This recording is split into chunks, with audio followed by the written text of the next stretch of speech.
tomar nuestra sesión número 2 de la clase Teología Sistemática, curso 2.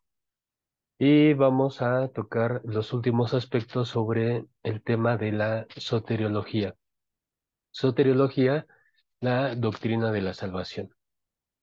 Muy bien, pues vamos a comenzar, hermanos. Vamos a comenzar con una oración para que Dios nos acompañe durante este tiempo de estudio.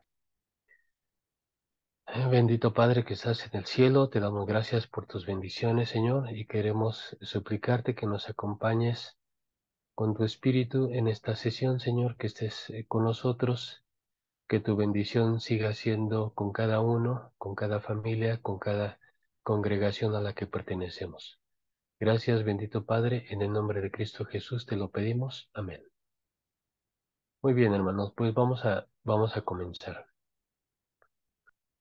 Estábamos considerando, todavía dentro del tema de la soteriología, empezamos a señalar ya algunos aspectos que tienen que ver cómo la soteriología se aplica, siendo la obra redentora de Jesucristo, cómo ésta se aplica al ser humano. Y dentro de esta aplicación, no podríamos dejar de ver algunos conceptos bíblicos y teológicos que tienen que ver con el concepto de salvación. Entonces, aquí tenemos cuatro términos muy interesantes. Dos de ellos aparecen en el Antiguo Testamento, los primeros dos, y los segundos aparecen en el Nuevo Testamento. Pero vamos a comentar un poco sobre la implicación que cada concepto tiene. Bueno, si hablamos de la salvación, obviamente estamos inmersos en ese cuadro de las relaciones de Dios con el ser humano.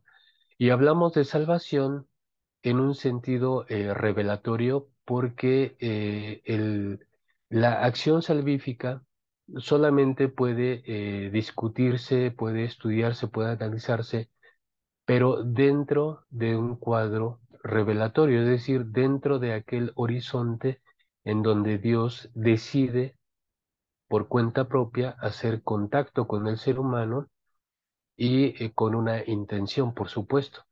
Entonces, dentro de este cuadro u horizonte de las relaciones de Dios con el ser humano, tenemos que entre las acciones que Dios hace con el hombre, con la mujer, son acciones que tienen que ver con estos conceptos que vamos a mirar. Muy bien, el primero de ellos que quiero comentar con ustedes es el concepto hebreo de Yasha. Yasha significa salvar, rescatar, poner en libertad.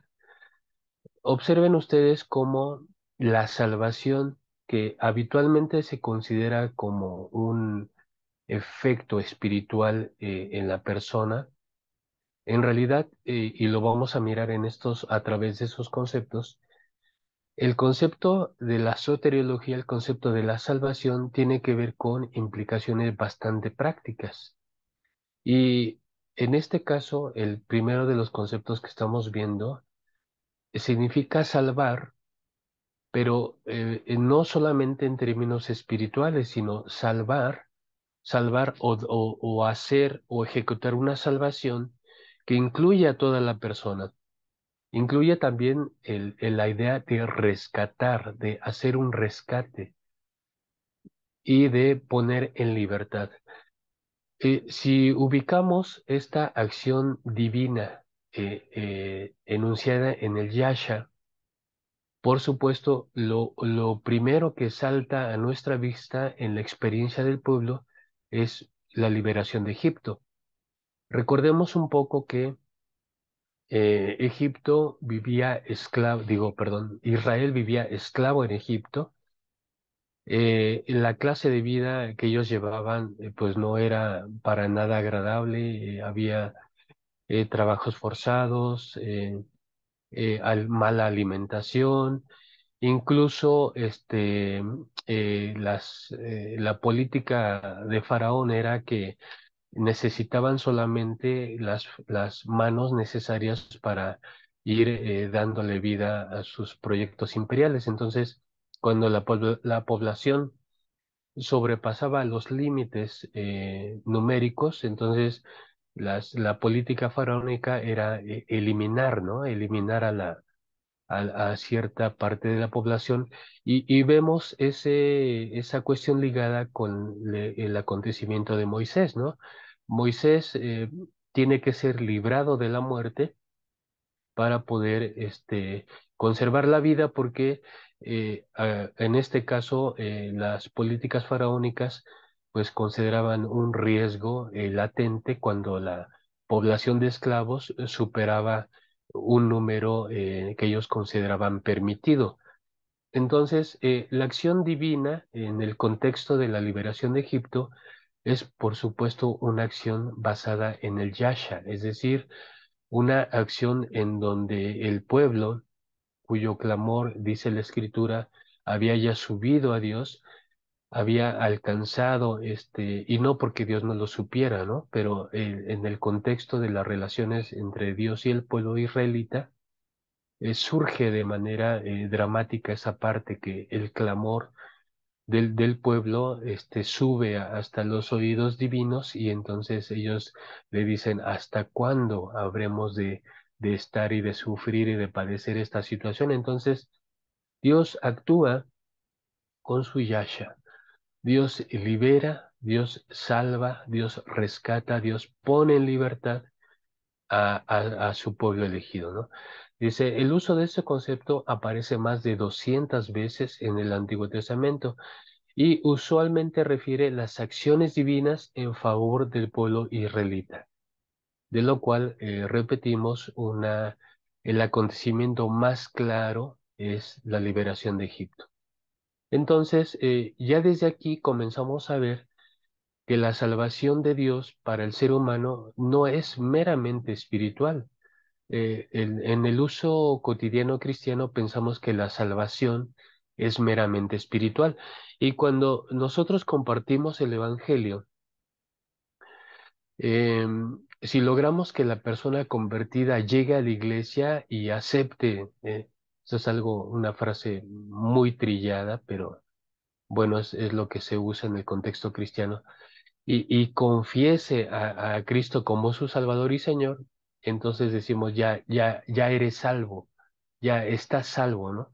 Claro que la persona puede tener muchísimos problemas de todo tipo, problemas económicos, problemas familiares, problemas, no sé, incluso a lo mejor en el lugar donde vive pues puede tener riesgos, problemas y todo eso, ¿no?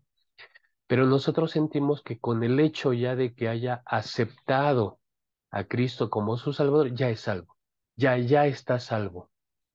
En un sentido muy contrario, la salvación bíblica involucra a toda la persona, involucra todo lo que la persona es. Y si tiene problemas, por eso en el Nuevo Testamento, cuando en la carta del apóstol Santiago, él escribe, ¿no? Le escribe aquella feligresía y le dice, bueno, ¿cómo puedes decir a una persona que necesita de cuidados, necesita de manutención, cómo le puedes decir solamente, ve en paz, que Dios te bendiga? Dice, dale alimento, dale vestido, dale lo que él necesita. Y por supuesto, esto es la idea bíblica, la idea hebrea de salvación, una intervención divina que involucra todo lo que la persona es. Entonces, Yasha nos da este sentido, nos da ese sentido que obviamente rebasa lo meramente espiritual, como estamos acostumbrados a pensarlo, y se refleja en acciones muy concretas, ¿no? El pueblo necesitaba ser salvado, necesitaba ser rescatado, necesitaba ya no más estar en esclavitud y Dios lo hace. Dios hace eso y tenemos ese registro en la escritura. Hay otro, hay otro término, el término marpé, que este término es muy interesante porque está ligado al cuidado de lo personal, del ámbito de lo personal. Si bien Yasha tiene un sentido colectivo, tiene un sentido eh, que se puede aplicar al conglomerado de personas, Marpe tiene ese sentido de una cuestión individual, personalizada. Y dice, ¿cuál es el significado de Marpe? Bueno, Marpe significa devolver la salud, restaurar, curar, remediar, ser medicina para, cuando el salmista le dice a Dios, tú eres medicina para mis huesos, tú eres mi medicamento. Y también significa poner en tranquilidad. ¿Cuántas cosas no nos ponen intranquilos muchas veces? ¿Cuántas ocasiones no tenemos nuestro espíritu eh, con desasosiego, con preocupación, con ansiedad? Bueno, pues también la presencia de Dios y la acción de Dios va en este sentido.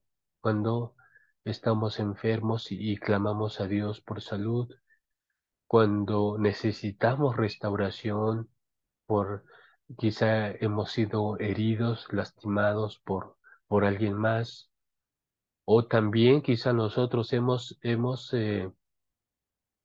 propiciado alguna herida involuntariamente o a veces voluntaria, pero hemos propiciado un daño en alguien más. Entonces hay que restaurar, hay que curar no solamente las emociones, curar completamente si la persona lo necesita, como el, el, el buen samaritano, que aquella persona que había sido lastimada por los ladrones, asaltada por los ladrones, él tiene el cuidado de lavar sus heridas, de vendarle, de llevarlo a un lugar donde siguieran prodigándole la atención necesaria. Esto también significa, Marpe, curar, remediar, ser medicina para y poner en tranquilidad.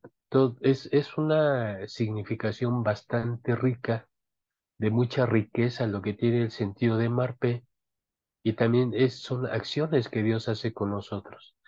Es una acción personalizada y quien puede vivirlo, quien puede experimentarlo, pues es una gran bendición, porque Dios también tiene este tipo de cuidados. Dios, como dice Jesús, Dios sabe lo que tú necesitas.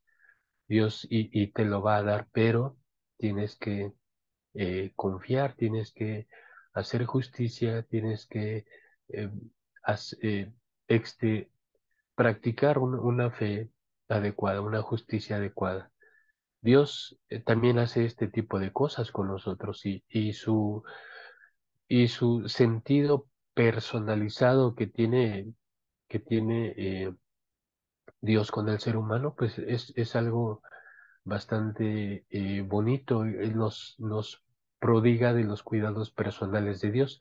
Dice, el uso de este concepto está ligado al cuidado amoroso e íntimo que Dios tiene por la persona.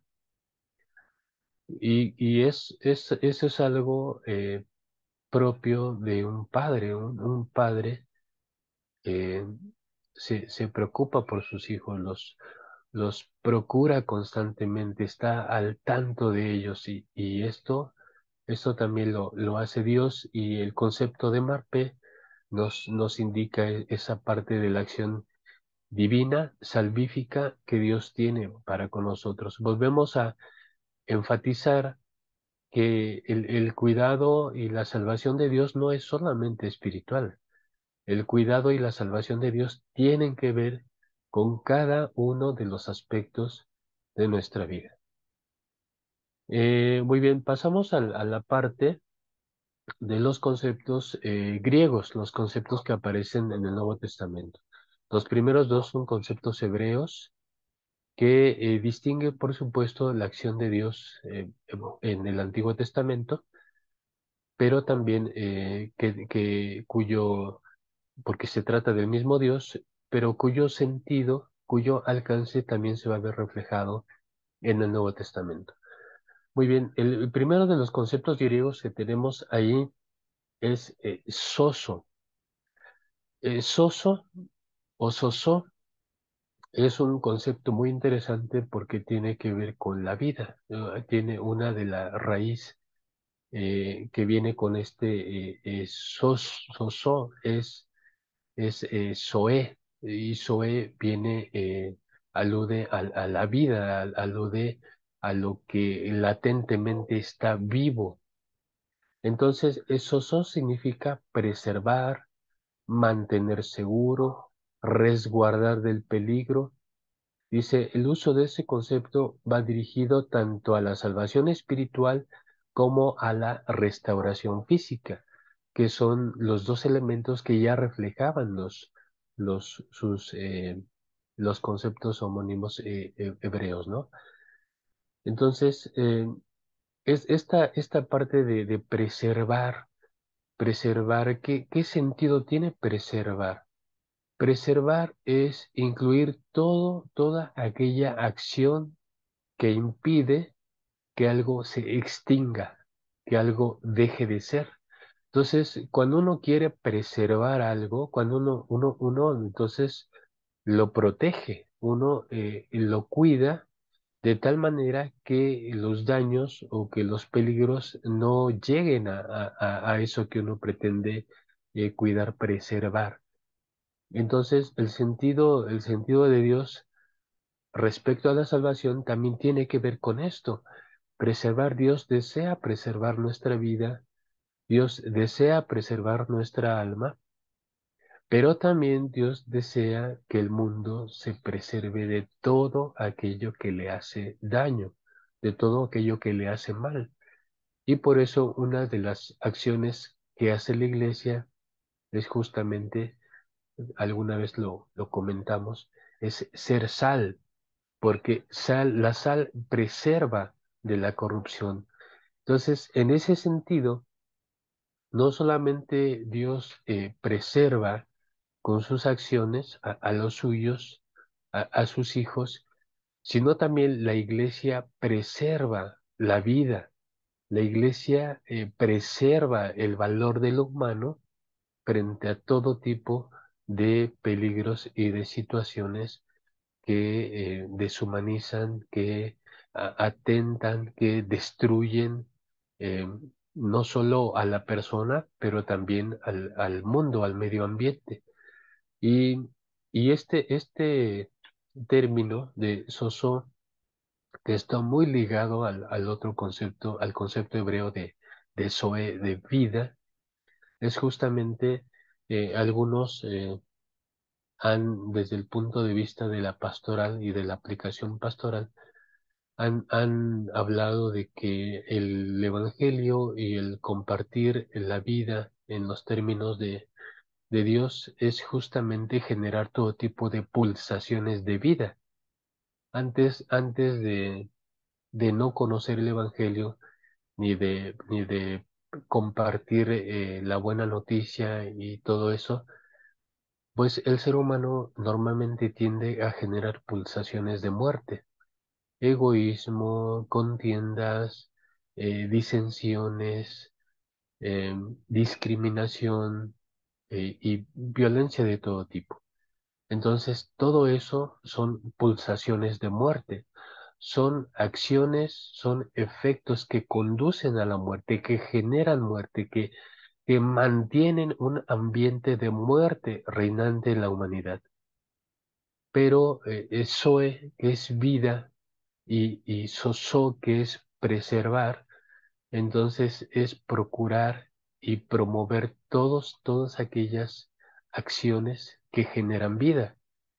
Y una de las cosas muy interesantes aquí, si nos ponemos ya a hacer una aplicación pastoral del término, nos tendríamos que preguntar cómo es que yo genero pulsaciones de vida cotidianamente en mí mismo, en mi casa, con mi familia, en la iglesia, con mis vecinos, en mi ambiente laboral, etcétera. O sea, ¿qué pulsaciones de vida yo mismo muestro como persona y qué pulsaciones de vida estoy generando para quienes me circundan, para quienes me rodean? Y esto es una responsabilidad, porque así como Dios se ocupa de lo suyo, se ocupa haciendo cosas, porque cuando criticaron a Jesús que no se quedaba quieto ni en sábado, porque en sábado sanaba, en sábado perdonaba los pecados, etcétera, le dicen, es que tú ni siquiera en sábado, que es un día de reposo, te puedes quedar quieto. Bueno, es que Jesús, él mismo es vida. Él mismo es Soso, Él es la imagen más viva y directa de lo que Dios, de la preservación de Dios por la vida. Entonces, Jesús les dice, bueno, ¿y quién de vosotros hay que si su ganado cae en un pozo, no lo rescata, no lo saca, no lo pone seguro? Y entonces Jesús dice, pues mi padre trabaja incluso en sábado, y yo también en sábado trabajo. Pulsaciones de vida. Las pulsaciones de vida tienen que estar latentes porque son latentes en Dios y tienen que estar latentes en el creyente. Y entonces la pregunta, si hiciéramos una aplicación pastoral de esto, es ¿de qué manera yo genero pulsaciones de vida cotidianamente conmigo mismo y con quienes me rodean? Creo que eso, ubicado en este concepto, también nos habla de la acción de Dios, pero también nos habla de nuestra responsabilidad para vivir la soteriología, para vivir la salvación de Dios. Bueno, tenemos enseguida dos conceptos, uno que es soterio y soteria, obviamente tienen la misma raíz de soter. Jesús es el soter, Jesús es el Salvador. Entonces, soterion, estamos hablando de un verbo y de un adjetivo, y ambos significan proporcionar seguridad, ser un salvoconducto, garantizar una salida, ser el defensor. Todo esto está incluido también en estos conceptos griegos de salvar y salvación. Em, Una de las acciones que Jesús hace por nosotros al rescatarnos, al redimir nuestra persona, al ser el propiciación en favor nuestro, justamente es esto, se pone en seguridad aquello que está en peligro, aquello que está en riesgo, aquello que ya está marcado para la muerte.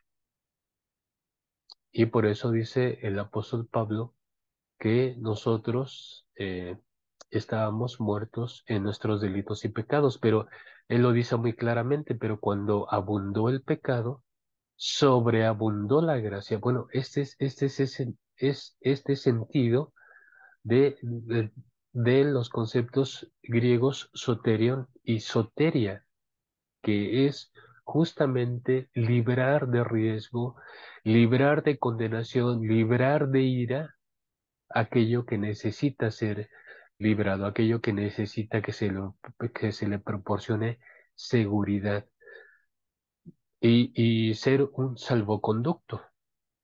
Por eso Jesús es el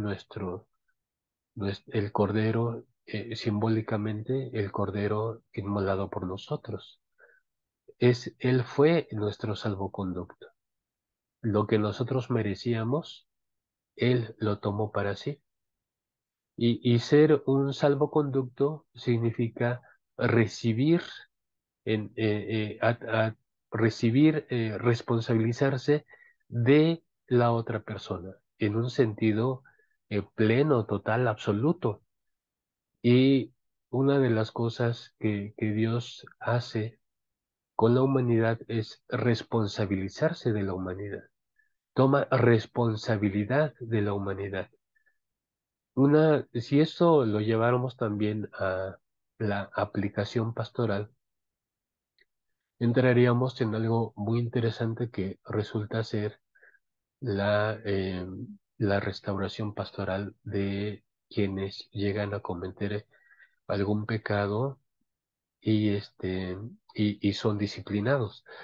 Acá en México tenemos, ese es nuestro talón de Aquiles a veces porque eh, cuando alguien comete alguna falta, la misión inmediata es sancionarlo, disciplinarlo. Que esta disciplina puede durar un año, 2 años, dependiendo de la gravedad de la falta. Pero una de las cosas que no se hace, que por eso digo que es nuestro talón de Aquiles, es dar un seguimiento de restauración. No sucede. Creemos que nuestra misión se cumplió cuando lo sancionamos. Cometió la falta, el hermano, la hermanita cometieron la falta, hay que sancionarlos. Se les retira sus derechos de miembro, si participaba en algo, se le sienta, ya no puede participar más, pero no hay un seguimiento de restauración para nada. Se espera que el tiempo pase. Si la persona desea ser incorporada nuevamente, se le hace una entrevista. Esa entrevista constata que es digno de ser restaurado y pues si así se juzga conveniente, se vuelve a colocar a la persona en el estatus que antes tenía. Pero eso no es restauración.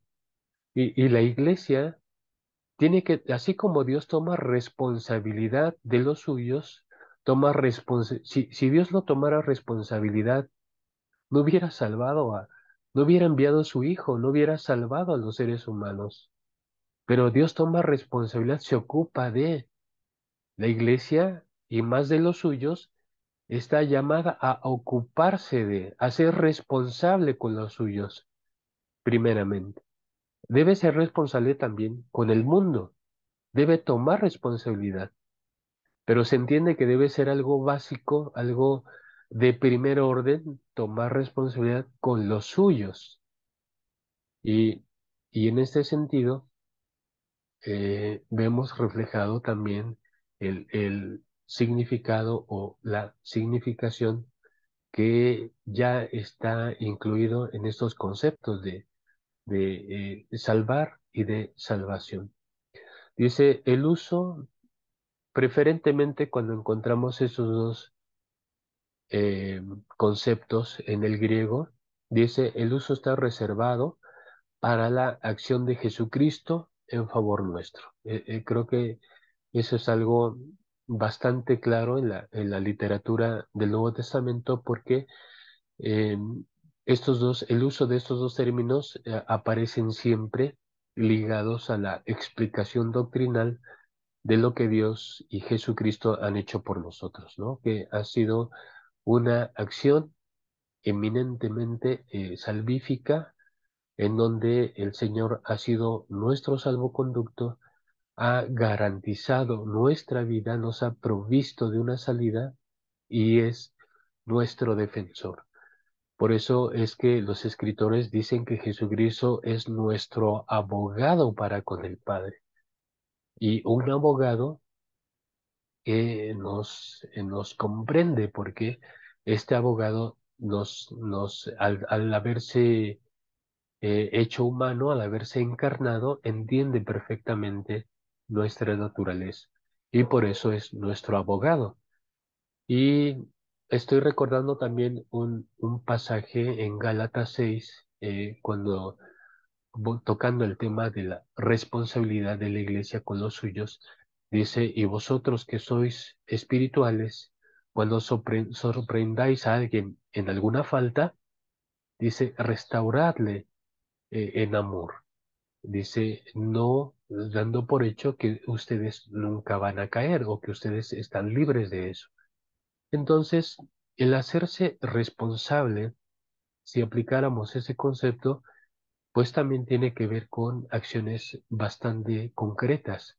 Y la iglesia, siendo una comunidad redimida, una comunidad restaurada, una comunidad producto de la restauración divina, tiene que reproducir el mismo mecanismo de restauración para los suyos.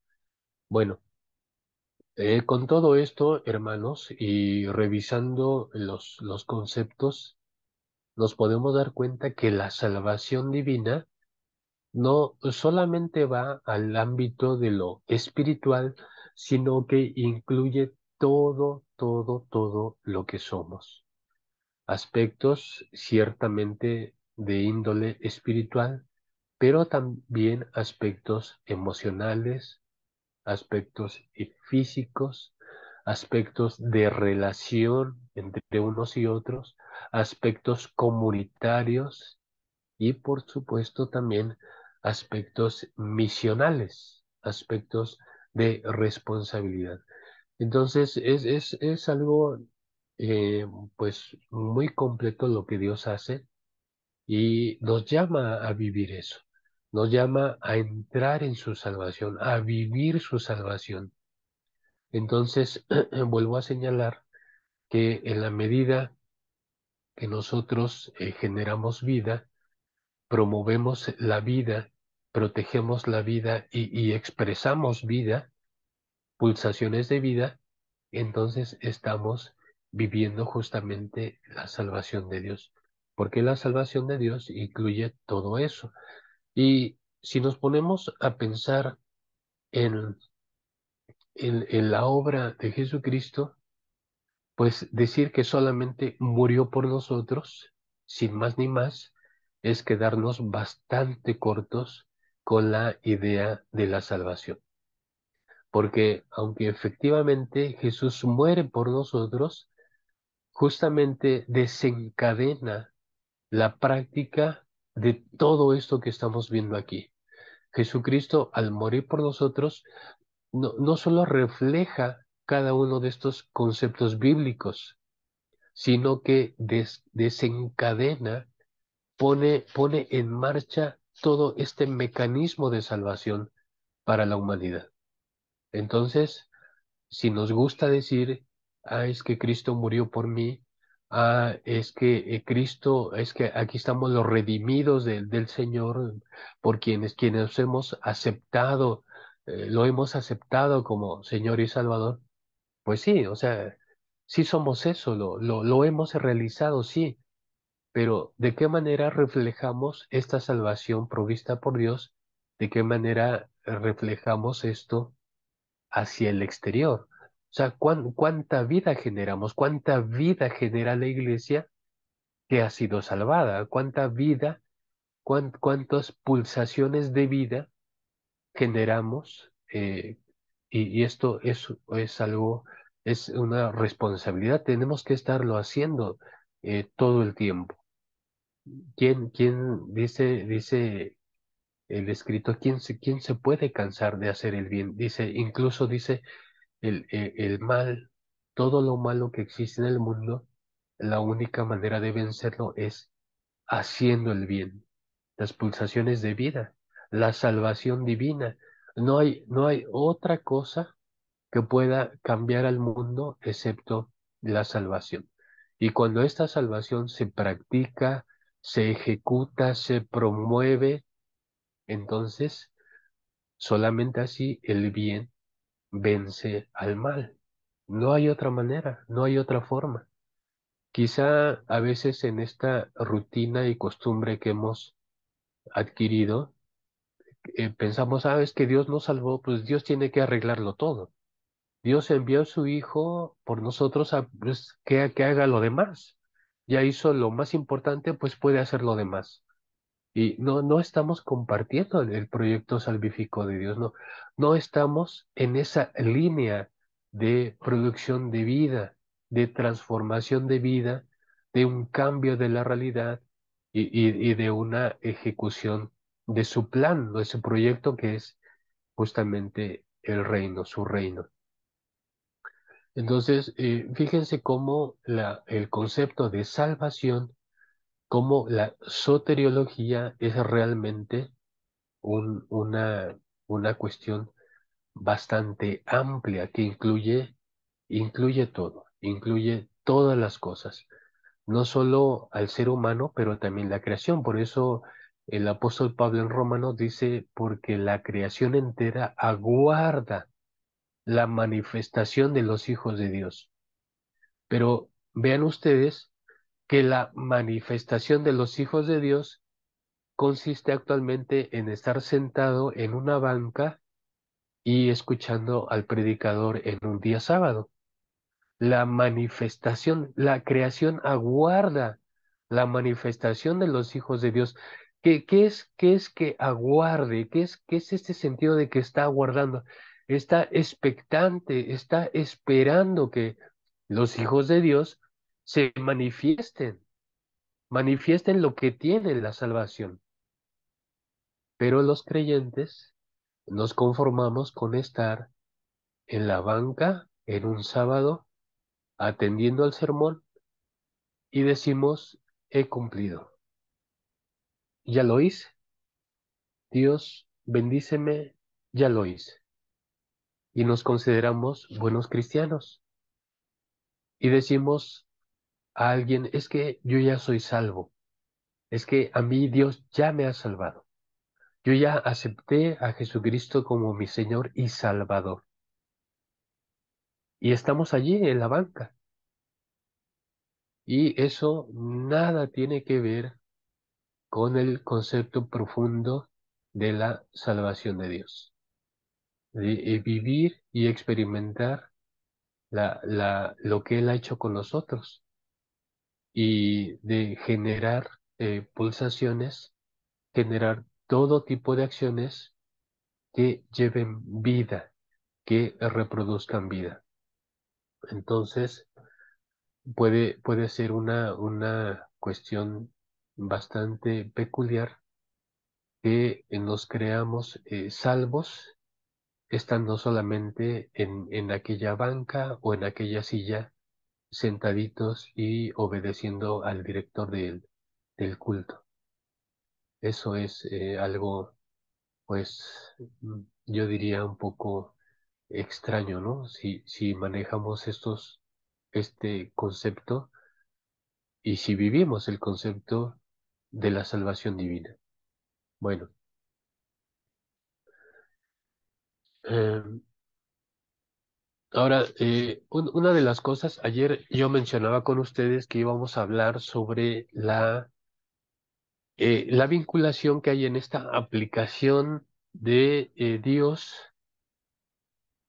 la aplicación de la salvación divina en el ser humano.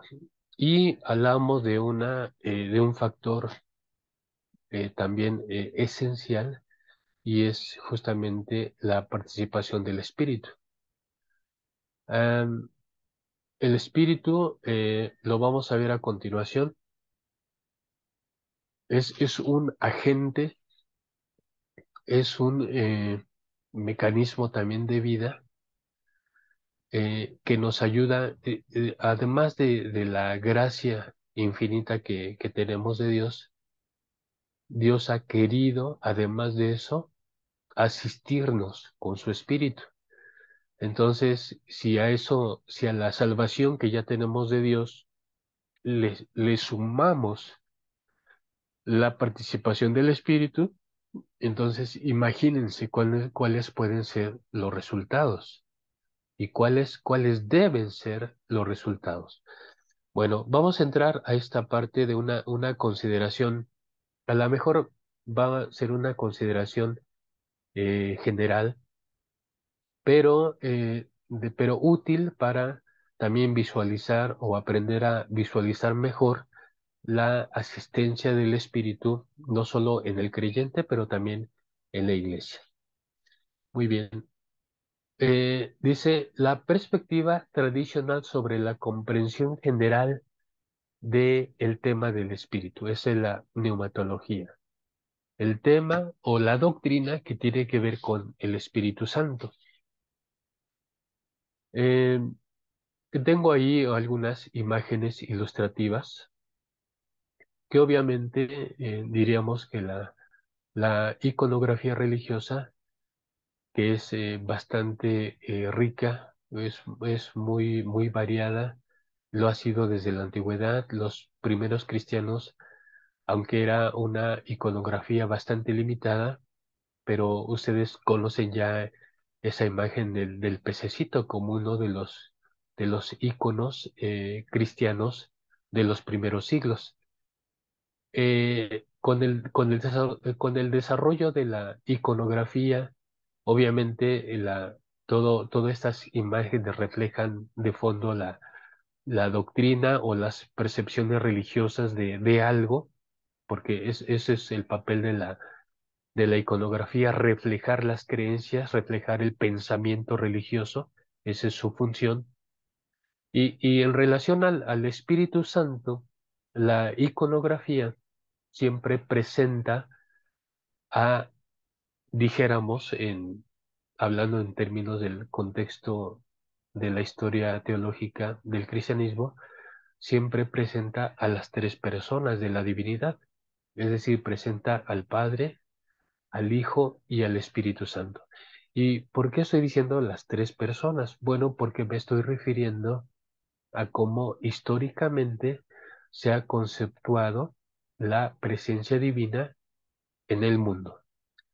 Bueno, dice aquí, dice la comprensión sobre el Espíritu Santo en el proceso revelatorio y dentro del tema de las intermediaciones de la manifestación soteriológica. Hay intermediaciones, todo el factor religioso siempre ha incluido intermediaciones. ¿Qué son las intermediaciones? Bueno, este es algo muy curioso porque eh, diríamos teológicamente que Dios actúa a través de muchas cosas. Dios tiene el contacto con el ser humano que puede ser directo también, pero la mayoría de los casos son a través de intermediaciones. Estas intermediaciones pueden ser los mismos ángeles, los ángeles como mensajeros de la voluntad divina. Pueden ser también los fenómenos de la naturaleza como manifestaciones del juicio divino, por ejemplo, el diluvio, pero también pueden ser, y en este caso, las personas que tienen directamente o que portan la esencia divina, como es el caso de Jesucristo, por supuesto. Pero en la iconografía, casi siempre y tradicionalmente suele representarse simbólicamente al espíritu como una paloma. Y creo que no hay mucho que discutir al respecto porque cuando en el bautismo de Jesús dice el registro bíblico que los cielos son abiertos y desciende el Espíritu Santo en forma de paloma, eso también es pues se ha quedado muy fijo en el pensamiento religioso cristiano y ha influido, por supuesto, la iconografía. Entonces, la principal manera de representar al Espíritu Santo preferentemente ha sido a través de una paloma. Bueno, aquí tenemos solo tres ejemplos de lo variada que es y ha sido la iconografía religiosa. Tenemos eh, no están aquí, por supuesto, pero tenemos grandes obras de grandes pintores cuya temática es justamente la fe cristiana. Pero volviendo al punto de la comprensión del espíritu, hablamos en un contexto revelatorio, hablamos de un contexto en donde Dios progresivamente ha dado a conocer sus intenciones salvíficas. Entonces, dentro de este proceso revelatorio, bien pudiéramos colocar también al Espíritu Santo como una intermediación de esta manifestación salvadora, de esta manifestación soteriológica.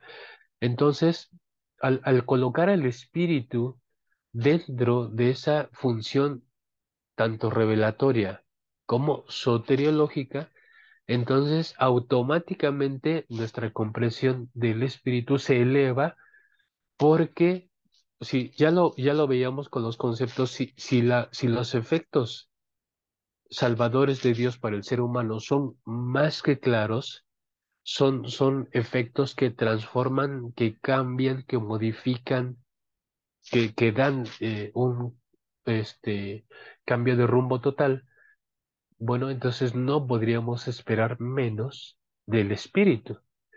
Ahora, yo sé que tradicionalmente hay varias maneras. Nosotros somos una iglesia con una postura binitaria, es decir, no, nosotros consideramos como personas divinas solamente al Padre y al Hijo, y consideramos al Espíritu como una manifestación o la manifestación del poder y la presencia de Dios Padre y de Dios Hijo en el creyente.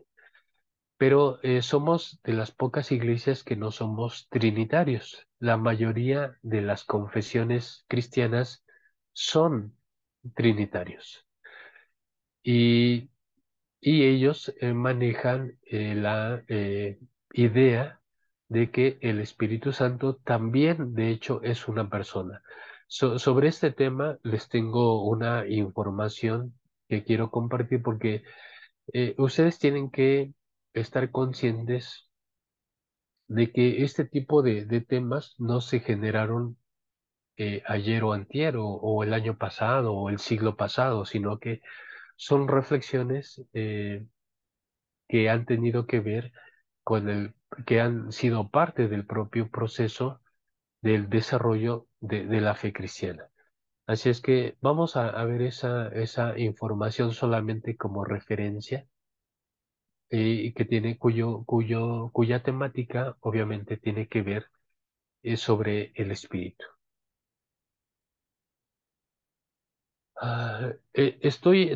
Tengo aquí la presentación de lo que se conoce como el credo de Atanasio. El credo de Atanasio data aproximadamente del siglo IV de nuestra era, siglo IV después de Cristo, y se eh, considera que haya sido este pensador, este teólogo de la antigüedad, quien haya formulado todo. Tenemos varios credos a lo largo de la historia de la fe cristiana, tenemos varios credos, por supuesto. Ya en su momento presenté a ustedes en lo que es el credo niceno, pero ahora quiero presentarles este otro credo porque tiene como una temática principal también el tema del espíritu. Dice así tal cual, ¿eh? Está tomado tal cual se originó o se redactó presumiblemente originalmente este credo, el credo de Atanasio. Dice, todo el que quiera salvarse debe, ante todo, sostener la fe católica. Aquí el uso de la fe católica en el siglo IV debe entenderse como universal. Dice, ante todo debe sostener la fe universal, ¿cuál? Quien no la guardare íntegra y pura, perecerá, sin duda para siempre. He aquí la fe universal.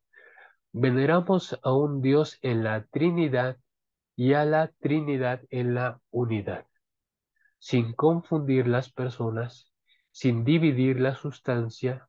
Una es, en efecto, la persona del Padre, otra la del Hijo y otra la del Espíritu Santo. Pero el Padre, el Hijo y el Espíritu Santo tienen una misma divinidad, una gloria igual y una misma eterna majestad. ¿Cuál es el Padre? Tal es el Hijo y tal es el Espíritu Santo. Increado es el Padre, increado es el Hijo, pero también increado es el Espíritu Santo. Inmenso es el Padre, inmenso es el Hijo, inmenso es el Espíritu Santo. Eterno es el Padre, eterno es el Hijo y eterno es el Espíritu Santo. Y sin embargo, no son tres eternos, sino un solo eterno, ni tampoco ni tampoco tres increados, ni tres inmensos, sino un increado y un inmenso. Igualmente, omnipotente es el Padre, omnipotente es el Hijo y omnipotente es el Espíritu Santo. Y sin embargo, no son tres omnipotentes, sino un solo omnipotente. Dios es el Padre, Dios es el Hijo, Dios es el Espíritu Santo. Y sin embargo, no son tres dioses, sino un solo Dios. Así el Padre es Señor, el Hijo es Señor, el Espíritu Santo es Señor. Y sin embargo, no son tres señores, sino como la verdad cristiana nos obliga a confesar que cada una de las tres personas en particular es Dios y Señor, así la religión universal nos prohíbe decir que hay tres dioses o tres señores, lo que sería el triteísmo. Dice, el Padre por nadie ha sido hecho, no ha sido creado ni engendrado. El Hijo proviene únicamente del Padre, no ha sido hecho ni creado, sino engendrado. El Espíritu Santo proviene del Padre y del Hijo, no ha sido hecho ni creado ni engendrado, sino que procede. Hay por consiguiente un solo Padre, no tres padres, un solo Hijo, no tres hijos, un solo Espíritu Santo, no tres Espíritus Santos. Y en esta Trinidad nadie es antes o después, nadie es mayor o menor, sino que las tres personas son igualmente eternas y del mismo modo iguales, de suerte que en todo, como ya se ha dicho antes, hay que venerar la unidad en la Trinidad y la Trinidad en la unidad. El que quiera, pues, ser salvo debe creer todo esto acerca de la Trinidad. Estamos en un credo formulado en el siglo IV, pero que ya refleja varias vertientes doctrinales en cuanto al tema que ustedes ya se han podido dar cuenta, que es el tema trinitario. Pero de este tema trinitario me interesa la parte del espíritu y sobre todo en donde dice en el último párrafo, en la tercera línea o desde la segunda línea, dice, el Espíritu Santo proviene del Padre y del Hijo, no ha sido hecho, ni creado, ni engendrado, sino que procede. Este primer establecimiento doctrinal acerca del Espíritu no se quedó allí, fue cambiando y esto justamente hizo que se propiciara el primer gran cisma en el cristianismo, que es el cisma conocido como la separación de la iglesia oriental y la iglesia occidental, porque ya para este tiempo ya existían dos sedes que competían como sedes principales de la fe cristiana. Una de ellas era Roma en el mundo occidental y en el mundo oriental era Constantinopla. Y de hecho, el credo niceno, que sería el credo corto, tiene una ampliación, que se conoce como el credo niceno constantinopolitano. Y también, obviamente, lo tenemos dentro de esas fechas, también el credo niceno constantinopolitano lo tenemos en el siglo IV, y establece ya desde ese momento lo que van a ser las líneas principales doctrinales que van a caracterizar a la fe cristiana.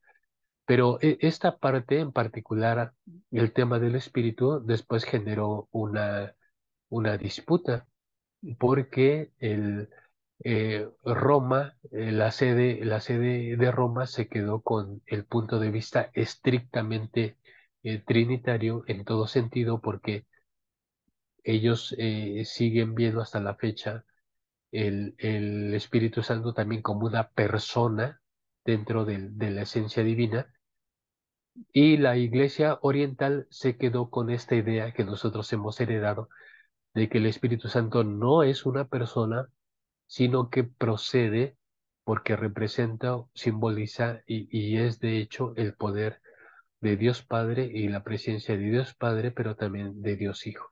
Entonces, nosotros por eso no vamos con el punto de vista trinitario que caracterizó a la sede en Roma, sino que vamos más bien con el punto de vista de la Iglesia Oriental, con sede en Constantinopla.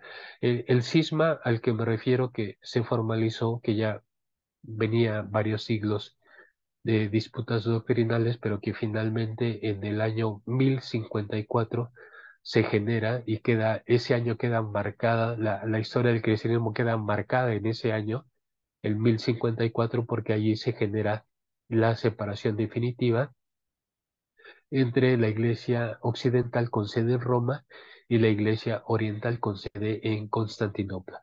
A partir de entonces, no, y por un cierto tiempo no va a haber ya concilios ecuménicos. Se les llamaba ecuménicos porque participaban las dos sedes en conjunto y en conjunto formulaban o hacían sus formulaciones doctrinales.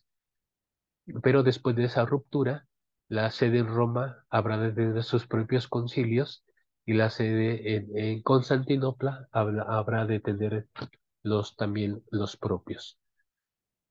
Pero nuestro punto de vista doctrinal, esto sería un poco el trasfondo de por qué nosotros no somos trinitarios y somos binitarios. Este es un poquito el trasfondo de por qué hoy nuestra doctrina y nuestro punto de vista y práctica eclesial va más en comprender al Espíritu como el poder y la presencia de Dios Padre y de Dios Hijo en nosotros y en la iglesia. Entonces, este es un poquito el trasfondo, pero enfatizo muy bien que nuestra postura doctrinal eclesial no es trinitaria, nunca lo ha sido. Dudo mucho que llegue a serlo. De hecho, eh, no es algo preocupante porque no determina no, en mi humilde opinión, no determina ser trinitarios o binitarios, es una cosa que no determina, en este caso, la aplicación de la soteriología divina. Pero sí hay algunas cosas importantes y es lo que a continuación quiero comentar con ustedes. Eh, ¿Qué dice el Espíritu Santo? ¿Qué dice la Iglesia sobre el tema y qué dice la Biblia sobre todo sobre el tema del Espíritu?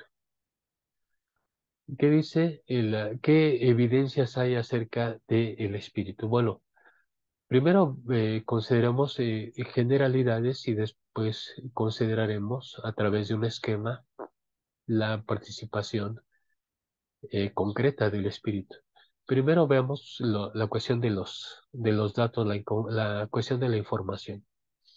Dice generalidades sobre el tema del Espíritu Santo. Dice, las referencias o menciones sobre el Espíritu se distribuyen de la siguiente manera.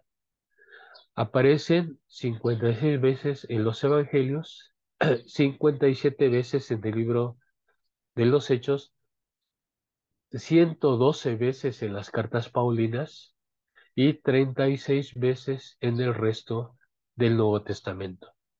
Si sumamos todas esas, nos vamos a dar cuenta de que la mención, comparativamente hablando, la mención sobre el Espíritu es una mención bastante diversa y bastante rica, lo cual ya indica la importancia que el tema tiene. Muy bien, dice, ¿cuáles son algunas de las maneras de evocar escrituralmente cómo se evoca al Espíritu?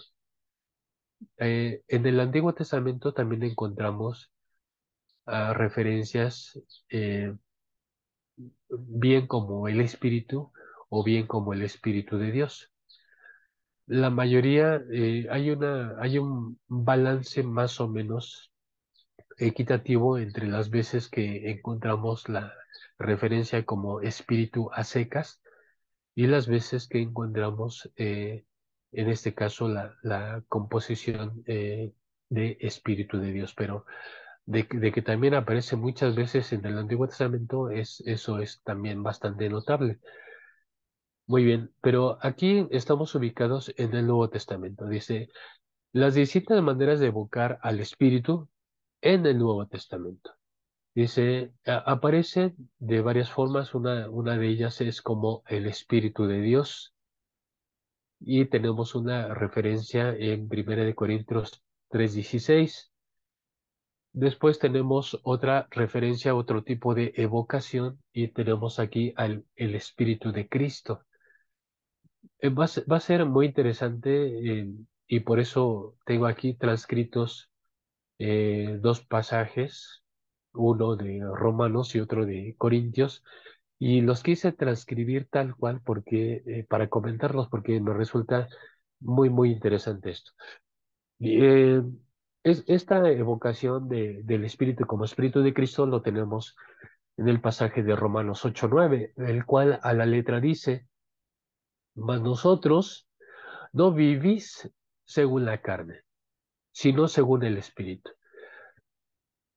En la teología paulina, toda la referencia que se haga al Espíritu va a ser bajo los términos de lo que algunos estudiosos ya han señalado con bastante claridad, es que el Espíritu pertenece al nuevo eón, a la nueva era, a la nueva realidad.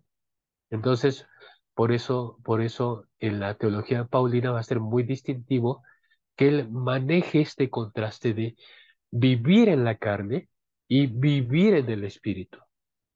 Ser participantes de Adán en pecado o ser participantes de Cristo en la salvación. Entonces, este contraste que genera la teología paulina es muy interesante y siempre debemos tenerlo en cuenta.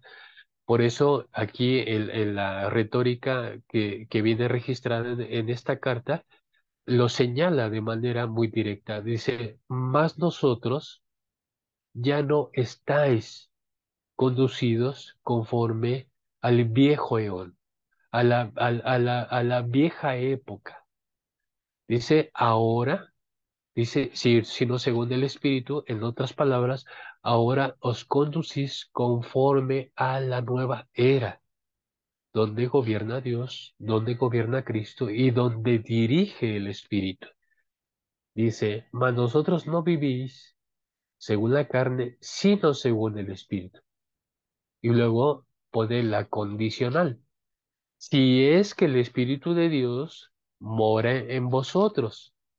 Pero fíjense el cambio, porque la evocación es el Espíritu, pero fíjense cómo hace el cambio.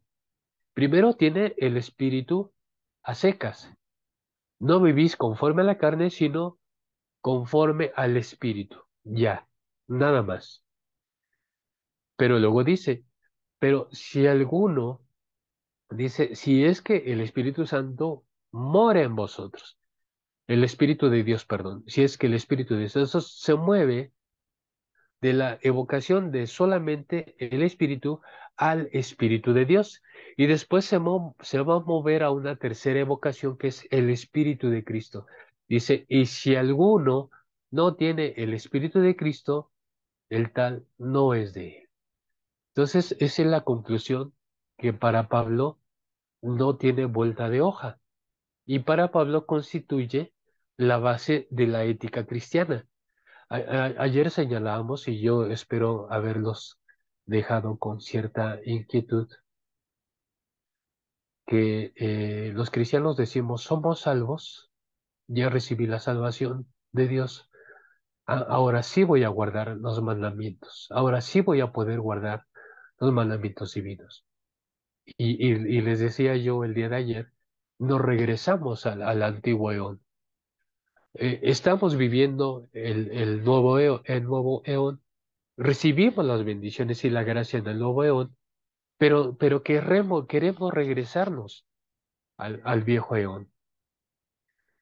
Y esto no es lo que enseña el Nuevo Testamento. Y es muy claro en el apóstol Pablo. El que vive en el Espíritu es porque el Espíritu de Dios ya mora en él, ya habita en él, ha generado, ha hecho morada en él.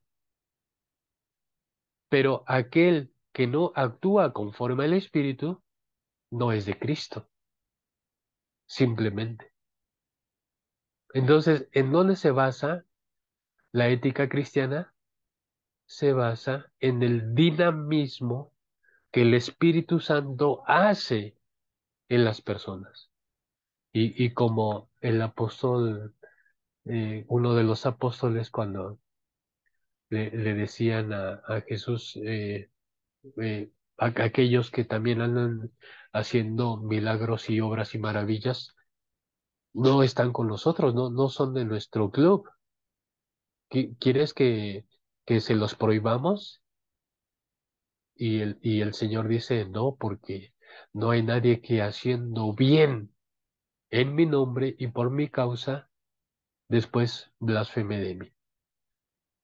Entonces, es muy claro que la ética cristiana es el resultado de la vida en el Espíritu. Pero me parece que es algo que todavía no, ni conceptual ni en práctica, hemos explotado todo lo que se debiera. Porque estamos preocupados, a ver, hermanito, tú ya fuiste salvo, tú ya te salvaste. Pues sí, ¿qué tengo que hacer? Ah, pues guarda los mandamientos. Ah, sí, sí, guarda los mandamientos, no tienes falla. Cumple los mandamientos y mira, directito a la vida eterna. Ah, bueno, está bien. Aquel joven que le preguntaba a Jesús, ¿qué bien haré? ¿Qué bien haré para tener la vida eterna? Y Jesús lo sondea, le dice, bueno, pues los mandamientos sabes. Ah, bueno, pues es que ya todo eso lo hago desde mi niñez y lo hago bien. Y el Señor le dice, ah, bueno, ¿quieres heredar la vida eterna? Ve, vende lo que tienes y dalo a los pobres. O sea, el joven rico, porque así se conoce ese relato, el joven rico, ya guardaba los mandamientos. Ya lo hacía, desde la niñez lo hacía, pero no tenía la vida eterna. No la tenía, si no el Señor no le hubiera dicho, ¿quieres tener la vida eterna? Bueno, te pongo esto, que si tú lo haces, estás en otro nivel, estás en la otra realidad, estás en el reino. Y según el relato, el joven se fue triste porque se señala ahí es que tenía muchas riquezas. Pues sí, guardaba todos los mandamientos, pero no comprendía la nueva realidad que había llegado con Cristo. No comprendía la gracia divina. Y cuando nosotros decimos a los recién convertidos, bueno, hermano, ¿y ahora qué hago? Hermanito, pues guarden los mandamientos. Eso es algo bastante pasivo. No es malo, porque guardando la ley uno no se hace malo, uno preserva de hacer lo malo. Eso está bien, pero algo proactivo, algo que sigue el dinamismo de la salvación divina, tiene que ir más allá. Y cuando uno va más allá, entonces eso no es otra cosa que la vida en el Espíritu. Por eso el apóstol Pablo vez tras vez habla sobre la vida en Cristo y la vida en el Espíritu. No hay otra forma, el fruto del Espíritu. Manifiestas son las obras de la carne, para los cuales la ley te sirve, y manifiestas son las obras del Espíritu, o el fruto del Espíritu, para lo cual no hay ley. Es decir, la ley ha quedado superada. ¿Por qué? Porque la experiencia de Dios Padre y de Dios Hijo se remiten en ese poder del Espíritu y dice Pablo, y si el Espíritu Santo, el Espíritu de Dios, mora en ti, entonces, ¿qué más quieres? Genera vida, ponte a generar vida. Y no hay quien teniendo el Espíritu de Dios genere muerte. Si alguien genera muerte, el tal ni es de Cristo, ni tiene el Espíritu de Dios. Por supuesto que no.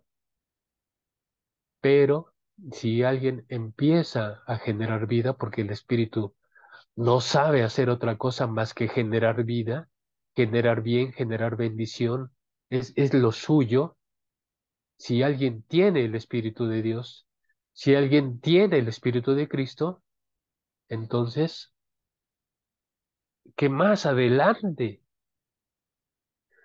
Hay otro pasaje aquí que también el apóstol Pablo juega con esta evocación de hablar el Espíritu de Dios, el Espíritu de Cristo, pero usando otra idea, pero manifestando lo mismo. Dice el pasaje de Corintios, dice, ahora bien, hay diversidad de dones, pero el Espíritu es el mismo. Y hay diversidad de ministerios, pero el Señor es el mismo. Y hay diversidad de operaciones, pero Dios, que hace todas las cosas en todo, es el mismo.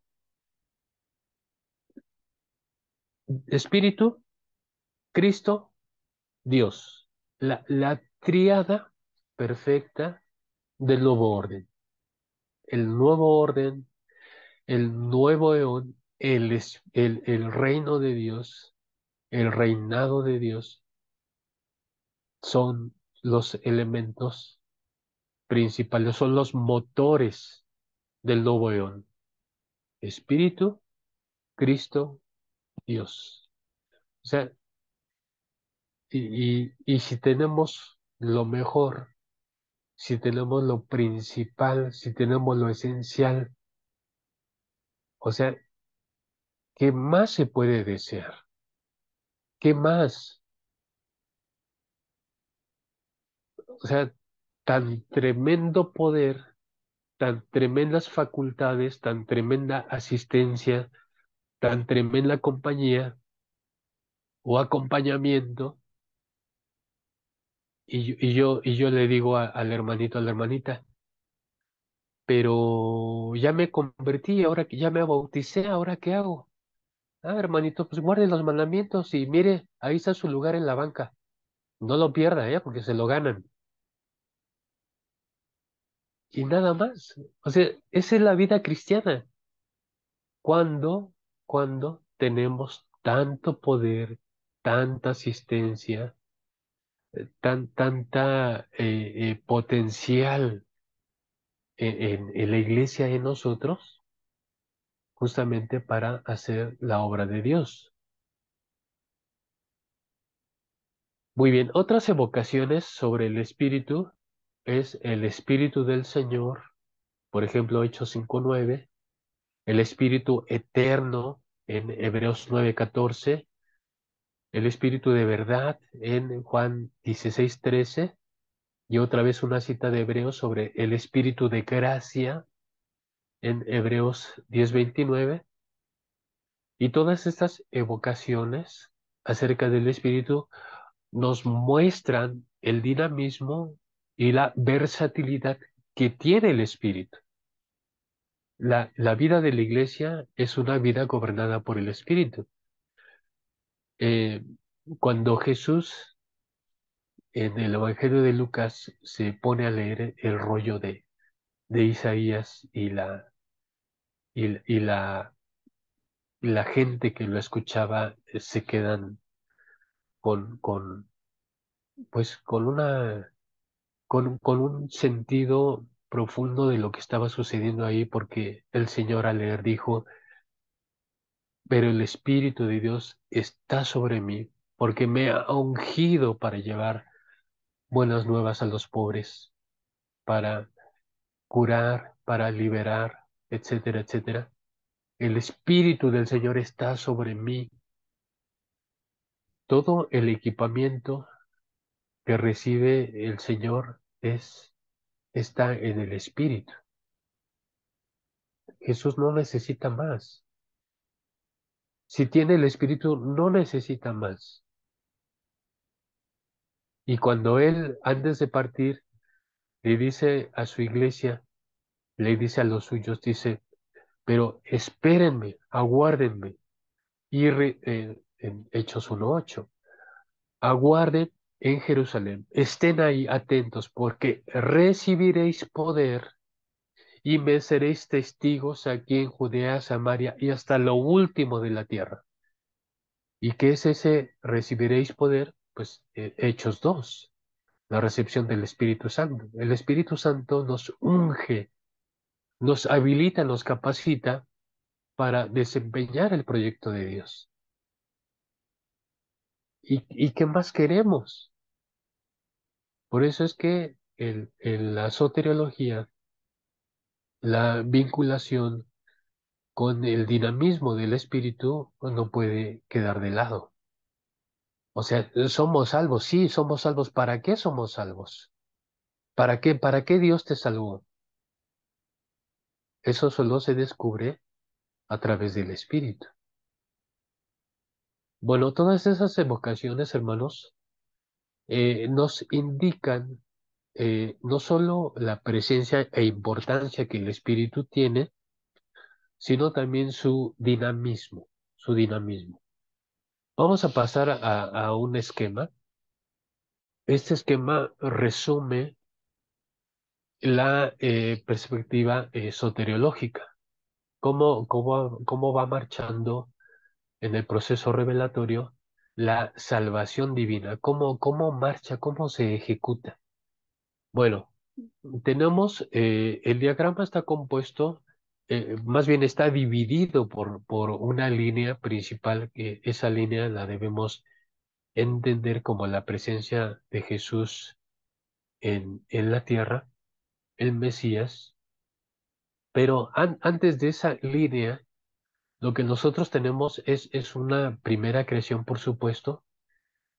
Tenemos una genealogía que se destaca como una genealogía importante porque el pueblo elegido, una de las cosas que más van a atesorar a lo largo de su historia es justamente su línea genealógica, su, su, su condición o su estatus étnico o racial o como algo que cuidar. Por eso es cuando Esdras, al leer el libro de la ley que había quedado en un cierto olvido, y les dice, bueno, esto es los mandamientos divinos. Y había matrimonios que ya se habían casado con personas extranjeras, había matrimonios mixtos. Y entonces le dicen a Esdras, al sacerdote, le dicen, pues, ¿qué vamos a hacer? Porque yo me casé con una extranjera o yo me casé con un extranjero. Y dice, pues, si quieren cumplir la ley de Dios, tienen que separarse. Entonces, el cuidado de lo racial, el cuidado de lo étnico, tiene mucha importancia en el Antiguo Testamento. Y por eso los judíos históricamente siempre han cuidado eso, la pureza racial. Bueno, otro de los elementos es, por supuesto, una obediencia, pero una obediencia radicada en la ley. Toda la satisfacción que puede tener el pueblo gira en torno al cuidado y cumplimiento de la ley. Por eso tenemos múltiples estatutos, prescripciones. eh, Según un conteo aproximado, dice que son 613 mandamientos contenidos en el Antiguo Testamento y todos ellos relacionados con una distinción eh, pues, de revelación dada al pueblo. Entonces, es una obediencia radicada justamente en la ley. O sea, no es el único referente para que una persona se juzgue como justa, como obediente a Dios. Y también Dios es visto a manera de este prisma de la ley. La misma concepción de Dios respira a través de este tamiz de la ley. Entonces, amar a Dios es igual a respetar su ley, es mantener la ley, como dice el Salmo 19, de noche y de día meditaré en tus leyes, en tus mandamientos. Entonces, es un enfoque totalmente hacia la observancia de la ley. Claro que hay muchas razones también para esto. Históricamente, el pueblo. Ustedes saben que atravesaron por un sinnúmero de crisis, fueron llevados al exilio, el templo salomónico fue destruido, aunque hubo intentos de reconstrucción, por ejemplo, lo refleja el libro de Nehemías, siempre está latente esta inseguridad de ser llevados cautivos, de ver el templo destruido y todo eso. Entonces, si, si tienes, si tienes inseguridad con respecto a tu situación geográfica y a tu centro de culto, que es el templo, lo único que te queda es aferrarte a la ley. La ley se puede llevar a cualquier lado, el templo no, ni la tierra tampoco. La tierra puede ser invadida y el templo destruido, pero ¿qué es lo que no te pueden arrebatar? Es la ley. Entonces, por eso es que la ley se convierte en una fijación para el pueblo. Y cuando surgen los fariseos y los escribas en el siglo tercero antes de Cristo, pues ellos van a ver en la ley el mecanismo principal de contacto con Dios y el mecanismo principal para educar al pueblo. Por eso es que la ley para ellos se convierte en algo, en una preeminencia y por eso critican tanto a Jesús, porque Jesús, o para ellos Jesús es un violador de la ley, un violador del sábado, pero es por esta fijación histórica que ellos han construido acerca de su relación con la ley. Y por supuesto aquí tenemos una salvación, es una salvación que se manifiesta de muchas maneras. Hemos evocado ¿cómo se llama? La liberación de Egipto, por supuesto, pero es una salvación que está ligada, que está vinculada al pueblo preferente. Y la fe, en este sentido, aunque sí tenemos el elemento fe va a estar con frecuencia ligado a la confianza o a la falta de confianza que se tiene con Dios. Por eso, a la falta de confianza, Israel va a ir en busca de los ídolos, ¿no? De los dioses ajenos.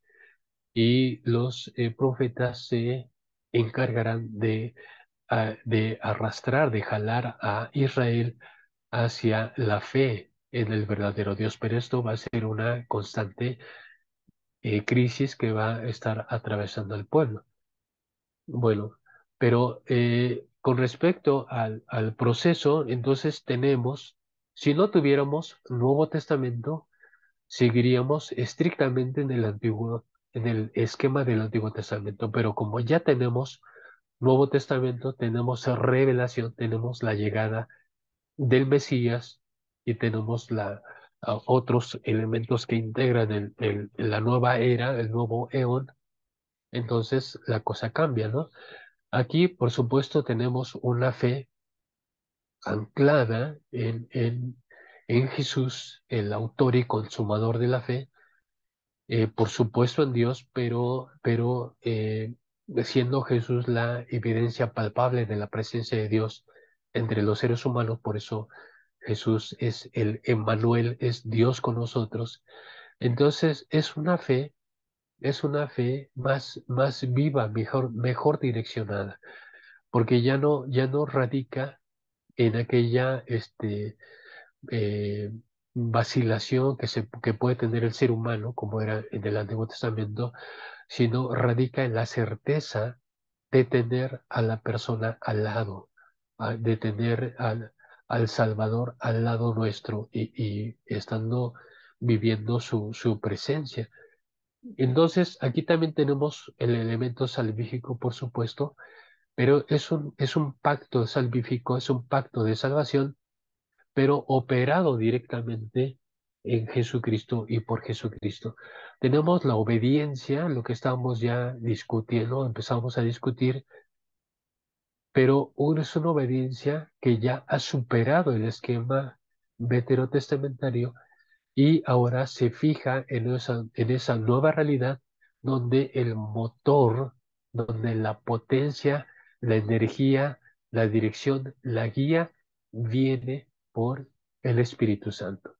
Por eso es que el fruto del Espíritu Santo es la manifestación palpable y evidente de quien vive y se conduce conforme a ese nuevo eón.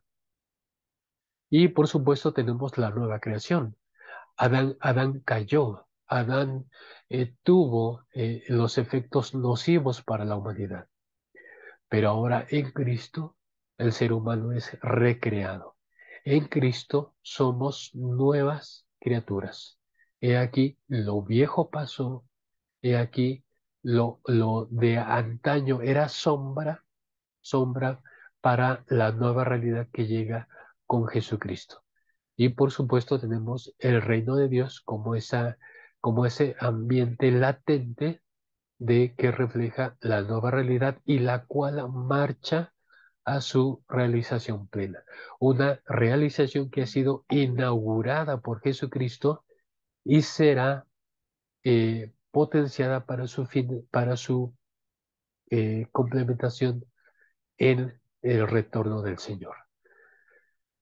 Todo esto compone el flujo, el proceso de la soteriología bíblica.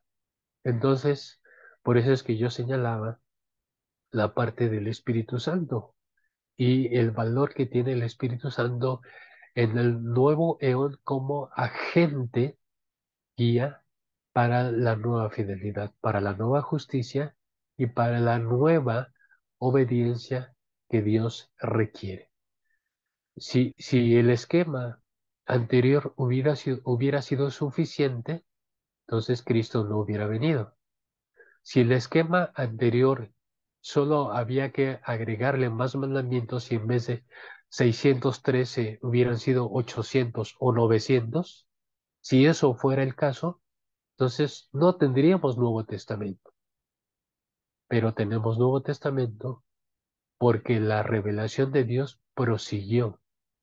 ¿Y por qué llegó hasta su punto climático, hacia el clímax, en donde Jesucristo es la realidad plena del Padre con el ser humano?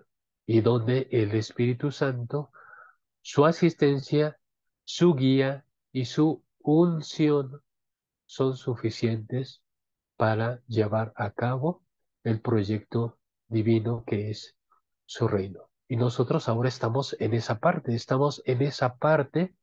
del nuevo eón. Y por todo lo que hemos dicho anteriormente, tenemos que tenemos que manifestarlo. Bueno, este, quiero dejar aquí ya la temática. Muchas cosas se pueden desarrollar a partir de esto. Creo que una reflexión con más calma, un repaso, nos puede ir dando muchas ideas y muchas acciones para poder hacer y manifestar esta salvación que tenemos de parte de Dios. Bueno, quiero dejar aquí, hermanos, ya la temática y pasar al aspecto de la evaluación. ¿Cómo vamos a tener la evaluación y cómo ustedes van a obtener ya su calificación final. Bueno, este, con esto ya vamos a establecer esa parte. Dice, evaluación final del curso 2 de teología sistemática. ¿Qué van a hacer ustedes? Van a desarrollar un ensayo de 500 palabras. Esto es un promedio de 2 páginas, que es un ensayo bastante corto. Van a elaborar un ensayo de 2 páginas sobre cualquiera de los temas abordados en el curso. Ustedes tienen todas las diapositivas de cada sesión, eh, sea sobre el tema de antropología, sea sobre el tema de cristología o sea sobre el tema de soteriología. El que ustedes, algún tema que a ustedes les interese, que les llame la atención, que quieran desarrollar, bueno, se van a ubicar en esa parte. Dice, primero van a determinar qué tema quieren desarrollar. Si elige el tema antropológico, el ensayo deberá enfocarse a clarificar la pregunta: ¿qué es el ser humano? ¿Qué es el ser humano en términos bíblicos y teológicos, como tratamos de verlo en el curso? Dos, si elige el tema cristológico, el ensayo deberá clarificar la cuestión: ¿quién es Jesucristo? Y si elige el tema soteriológico, el ensayo deberá clarificar las consecuencias prácticas de la salvación. ¿Sí? Ahora, una vez que usted ya sabe qué tema lo tiene que pensar, ya sabe qué tema va a desarrollar, entonces el siguiente paso es determinar cómo lo quiere trabajar, de manera individual o en equipo. Esta opción queda abierta. Y se queda abierta la opción de trabajar individualmente o en equipo. Si fuera en equipo y de acuerdo al número de matrícula, el equipo podrá tener un máximo de 5 participantes y un mínimo de 3 participantes. Si usted quiere trabajar en equipo, invite a quienes le gustaría o con quienes les gustaría colaborar para desarrollar el ensayo y notifíquelo al pastor Abraham. En caso de ser en equipo, cada trabajo deberá contener los nombres completos de los participantes. Y la fecha límite para la entrega, habíamos dicho que ustedes, salvo que mi querido hermano Abraham diga otra cosa, pero yo les había previsto sobre 2 semanas como tiempo límite para entregar el trabajo. Me van a disculpar que después de esas 2 semanas ya no se reciban trabajos. Me parece que para un ejercicio de elaborar 2 páginas sobre cualquier tema, me parece que es tiempo suficiente. Entonces, por favor, sí les pido que se enfoquen a trabajar lo que sea en estas 2 semanas para que puedan entregar sus trabajos. Por favor, hermanos. Y bueno, pues ya ustedes determinarán, repasen sus diapositivas, vean sus notas, vean qué les llama la atención, investiguen más, por supuesto, y plasmen ese pequeño ensayo de 2 páginas. Y con eso vamos a obtener su calificación del curso. Muy bien, pues de mi parte es todo, hermanos. Fue un placer estar con ustedes. Disfruto mucho estar participando con Sebaid ya hace varios periodos. Me ha gustado mucho esa experiencia y para mí ha resultado un asunto muy enriquecedor en mi persona y como les digo, doy gracias a Dios y lo considero una bendición para mi vida. Muchas gracias a todos por su atención, por su compañía y que esto les siga dando a ustedes un poco de herramientas, pero también mucho, mucho ánimo para estudio e investigación personal. Les agradezco mucho toda su atención, queridos hermanos, y ya estoy mirando a Abramcito, los voy Ahora, los voy a dejar con él. De mi parte, hermanos, Dios les bendiga mucho. Un gran abrazo y cuídense y Dios permita que nos volvamos a saludar. Gracias, gracias, amigo querido. Gracias por tu tiempo. Te quiero agradecer a nombre de todo el seminario, todo tu esfuerzo, toda tu dedicación. La verdad que siempre es un placer escucharte, aunque tengo la cámara apagada, pero siempre es un placer seguir aprendiendo de tus conceptos y creo que el hecho de que hayas querido invertir y quieras seguir invirtiendo con los líderes de Sudamérica nos llena de mucha alegría y la verdad que es un honor siempre tenerte, mi querido Jesús Alfredo. La verdad que reconozco siempre esta capacidad y la paciencia y la lucidez de pensamiento que tenés para explicar conceptos tan a veces complicados como es la teología. A nombre de todo el seminario, te agradezco muchísimo, amigo, y pues queremos orar, terminar orando a Dios para agradecer por tu tiempo y por tu vida. Y bueno, el tiempo que vos determinaste para la tarea es así. Los alumnos tienen que ajustarse al requerimiento que haces, amigo mío, ningún problema. Ricardo pregunta si son dos páginas, sí, dos carillas, máximo son 500 palabras, son dos carillas o dos páginas que tienen que hacer el trabajo. ¿Ok? Pues vamos a orar para despedir este tiempo. Padre, te damos muchas gracias por darnos la oportunidad de llevar a cabo estas reflexiones y esta enseñanza tan importante que nos permite comprender estos aspectos que descubren, Señor, tu trascendencia, que descubren tu plan salvífico, que descubre, Señor, nuestra posición real y auténtica que como seres humanos tenemos delante de ti. Padre, gracias por la vida de tu hijo Alfredo, Señor, gracias por cuidar de él, por bendecirlo. Gracias, Padre, porque sé que ha hecho un esfuerzo enorme para desvelarse, Señor, y después ir a su trabajo, pero la verdad que ese esfuerzo sin duda valdrá la pena, pues ha sembrado semillas muy lindas en el corazón de todos los alumnos de las generaciones que han pasado en este seminario. Bendícelo, bendice a su hermosa familia, bendícenos a nosotros, Señor, y permite que todo sea para la gloria y honra de tu bendito nombre. Te alabamos en todo y te reconocemos en el nombre poderoso de Cristo Jesús, nuestro Señor y Salvador. Amén. Amén. Dios te bendiga, querido amigo. Te mando un abrazote. Muchas gracias, querido Abraham. Seguimos en contacto primeramente, Dios. Sí, sí, claro que sí, Y amigo. Muchas queridos hermanos, gracias. de nada, mi hermana Amanda. Gracias, Dios les hermano, que el bendiga a Señor le todos. bendiga. Gracias, hermano. Sí, hermana Esme, muchas gracias también. Dios le bendiga ese día a su familia. Bueno, pues un abrazo para todos, hermanos. Y Gracias, gracias, amigo. Estamos en contacto. Bendiciones. Chao, hermanos. Dios les bendiciones. bendiga a todos. Cuídense. Un abrazo.